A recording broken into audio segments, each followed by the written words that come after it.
Hola,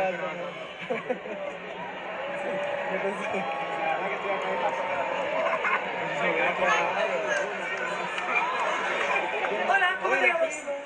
My name is Paolo, and this is because it made my dreams in 2018 when I was listening to your first album.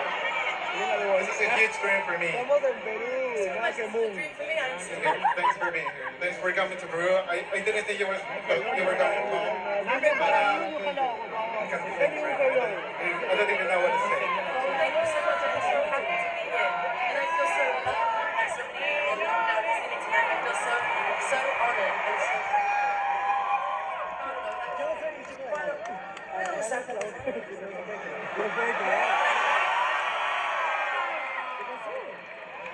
Pero again,